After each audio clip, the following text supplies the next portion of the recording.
Assalamualaikum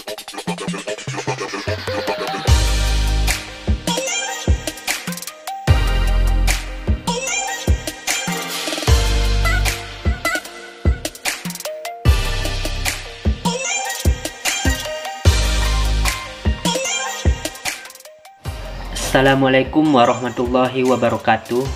Perkenalkan, nama saya Owen Haryadi, BP 19102111027. Saya berasal dari program studi Agroteknologi, jurusan Budidaya Pertanian, Fakultas Pertanian Universitas Andalas. Saya Sukamto, BP 1910212012. Perkenalkan, nama saya Muhammad Al-Ghifari, BP 1910212016. Saya Resti Hayati, BP 1910211016. Perkenalkan, nama saya Linda Putrianti, BP 1910212004. Perkenalkan, nama saya Aprina Triasandi, BP 1910211036.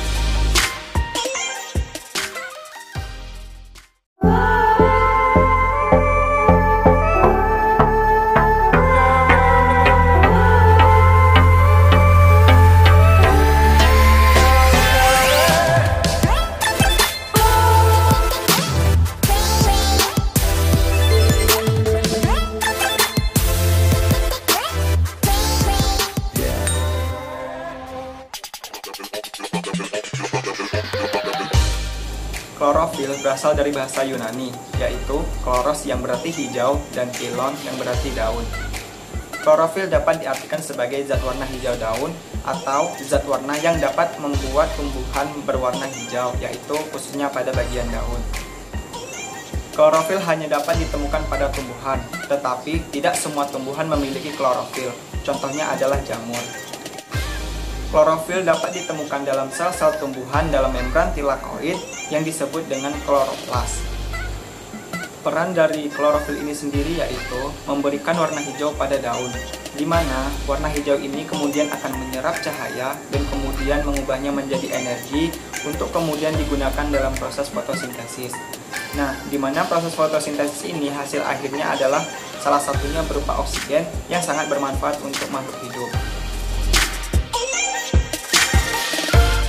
Sifat fisika dan kimia klorofil.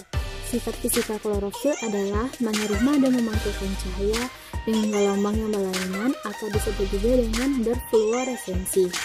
Klorofil banyak menyerap sinar gelombang dengan panjang gelombang antara 400 sampai 700 nanometer, terutama sinar merah dan biru. Sedangkan sifat kimia klorofil yang pertama, tidak larut dalam air melainkan larut dalam pelarut organik yang lebih polar, seperti etanol dan kloroform. 2. Inti dari magnesium akan tergeser oleh dua atom H dalam suasana asam, sehingga akan membentuk satu persenjawaan yang disebut feotitin yang berwarna coklat. Baik, saya akan menjelaskan tentang jenis pigmen warna, pembagian, serta fungsinya. Pigmen warna atau zat warna adalah zat yang mengubah warna cahaya tampak sebagai akibat dari proses absorpsi selektif terhadap panjang gelombang dengan kisaran tertentu. Pigmen warna dalam daun ada 3, yaitu klorofil, antosianin, dan karotenoid. Yang pertama yaitu klorofil. Klorofil atau zat hijau daun merupakan kandungan yang menyebabkan warna hijau pada tanaman. Klorofil terbagi 2, yaitu klorofil A dan klorofil B. Klorofil A dapat menyerap cahaya merah, ungu, dan biru dalam proses fotosintesis. Sedangkan klorofil B dapat menyerap warna jingga dan biru serta memantulkan warna kuning dan hijau dalam proses fotosintesis. Fungsi utama dari klorofil yaitu menyerap energi matahari. Yang kedua, memfiksasi CO2 menjadi karbohidrat dan menyediakan energi pada ekosistem secara keseluruhan. Yang kedua yaitu antosianin. Antosianin merupakan pigmen yang menyebabkan warna ungu, merah, violet, magenta, biru, orange. Antosianin terdapat pada vakuola di dalam sel tanaman. Antosianin berfungsi menghambat proses oksidasi dalam tubuh dan meningkatkan imun. Dan yang terakhir yaitu karotenoid. Karotenoid terbagi dua, yaitu karoten dan xanthofil. Karoten adalah pigmen yang menyebabkan warna orange pada tanaman, sedangkan xanthofil adalah pigmen yang menyebabkan warna kuning pada tanaman. Karotenoid dapat melindungi tanaman dari solarisasi dengan cara menyerap kelebihan energi cahaya dan melepaskannya kembali. Pertama, jenis-jenis klorofil. Secara umum, klorofil terbagi menjadi 4. Yang pertama klorofil A, kedua klorofil B, klorofil C, serta klorofil D. Yang pertama yaitu klorofil A. Klorofil A merupakan suatu senyawa kompleks antara senyawa magnesium dengan propin yang mengandung cincin siklopentanol atau cincin 5. Keempat atom nitrogennya dihubungkan secara ikatan koordinasi dengan ion Mg2+ membentuk senyawa kompleks planar yang mantap. Klorofil A merupakan salah satu bentuk klorofil yang terdapat pada semua jenis tumbuhan autotrof. Rumus kimianya yaitu C55H72O5N4Mg. Selanjutnya yaitu klorofil B. Klorofil B merupakan klorofil yang kedua yang terdapat pada tumbuhan hijau. Klorofil B juga terikat pada protein di dalam sel. Klorofil B terdapat pada ganggang hijau, kloropita, dan tumbuhan darat. Rumus kimianya yaitu C55H70O6N4Mg. Klorofil A dan klorofil B merupakan klorofil yang paling kuat menyerap cahaya bagian merah dan ungu spektrum. Cahaya hijau yang paling sedikit diserap, maka apabila cahaya putih menyinari struktur-struktur yang mengandung klorofil seperti misalnya daun, maka sinar hijau akan dikirimkan atau dipantulkan sehingga strukturnya tampak hijau. Yang ketiga yaitu klorofil C. Klorofil C terdapat pada ganggang coklat Phailophyta serta di atom Basilarophyta. Dan yang terakhir yaitu klorofil D. Klorofil D terdapat pada ganggang merah Radiophyta. Akibat adanya klorofil, tumbuhan dapat menyusun makanannya sendiri dengan bantuan cahaya matahari.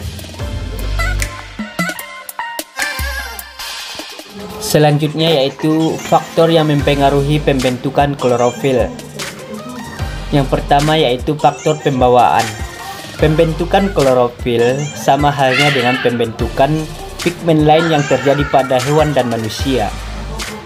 Dibawakan oleh gen tertentu yang ada di dalam kromosom.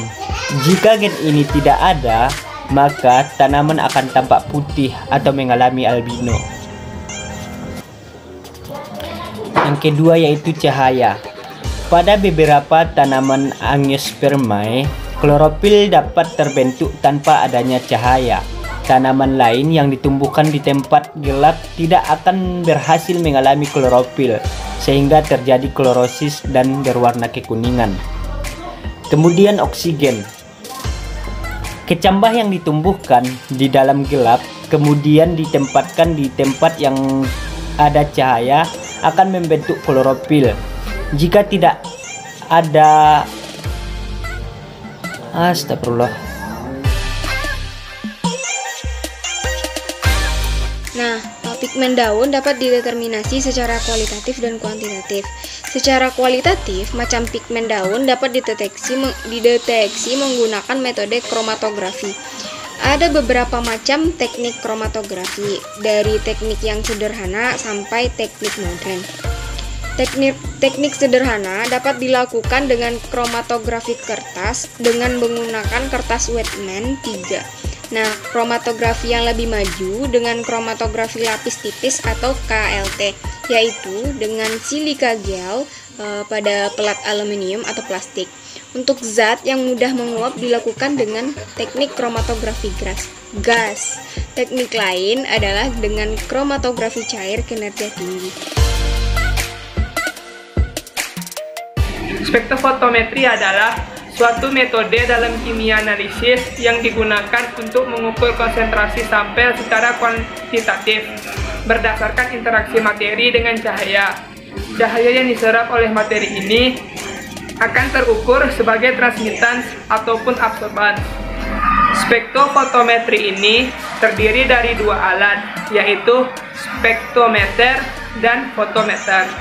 Spektrometer menghasilkan sinar dari spektrum dengan panjang gelombang tertentu, sedangkan fotometer akan menghasilkan sinar dari spektrum dengan panjang gelombang energi secara relatif. Jika energi tersebut ditransmisikan, maka akan ditangkap oleh klorofil yang terlalu tersebut.